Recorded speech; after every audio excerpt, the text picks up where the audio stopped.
Le Tchabalès, vous le savez certainement par rapport au cas Ibou Konaté qui sera en fin de contrat aussi avec Liverpool en 2026. Le fait justement qu'il ne prolongerait pas, qui pousserait donc Liverpool à potentiellement le mettre sur la liste des transferts pour le vendre dès cet été, ce qui permettrait aussi au Real Madrid de le recruter, pourquoi pas.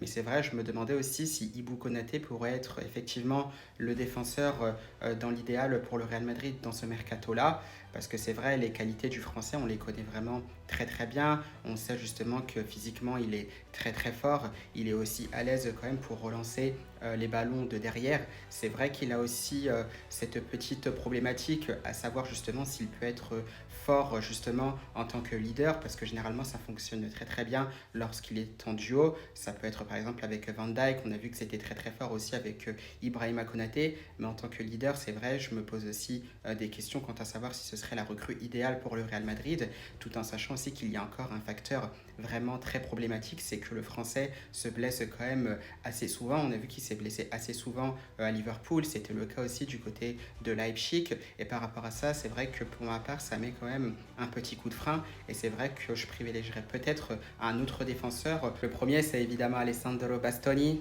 donc défenseur de l'Inter Milan. J'en ai un peu parlé d'ailleurs dans ma vidéo que je viens de sortir sur ma chaîne YouTube par rapport aux rumeurs qui circulent par rapport au Real Madrid, ce qu'il se passerait en interne, pourquoi pas aussi la mauvaise gestion du club sur cette dernière saison. Donc j'ai parlé aussi d'un défenseur qui devrait être rajouté à cet effectif-là. J'en avais parlé aussi quand je voyais un défenseur supplémentaire intégrer cet effectif-là. C'est une vidéo aussi qui est disponible sur ma chaîne YouTube.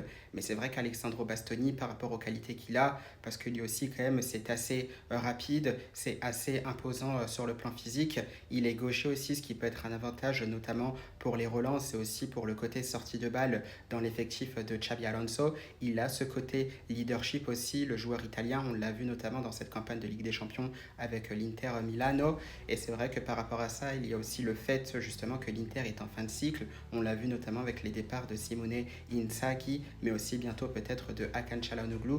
Donc Alessandro Bastoni, pourquoi pas. Mais c'est vrai qu'il y a aussi sa valeur marchande qui est assez élevée, des prix qui pourraient être estimés entre 100 millions d'euros et peut-être 80, voire même plus. Donc ça peut être le petit coup de frein, mais Alessandro Bastoni, pourquoi pas le Chavales. Sinon, il y a aussi la possibilité Nico Schlotterbeck, mais c'est vrai que l'Allemand n'était pas présent pour le BFAOB mondial des clubs. Je crois qu'il était blessé, donc ça peut être un gros coup de frein. Mais c'est vrai que lui, sa valeur marchande, qui est, je crois, entre 50 et 60 millions d'euros, peut être beaucoup plus abordable qu'un Bastoni, par exemple. Donc, à voir le Chabales, mais Ibou Konaté, ça peut être très très bien aussi, mais préférence quand même pour Alessandro Bastoni. À la Madrid!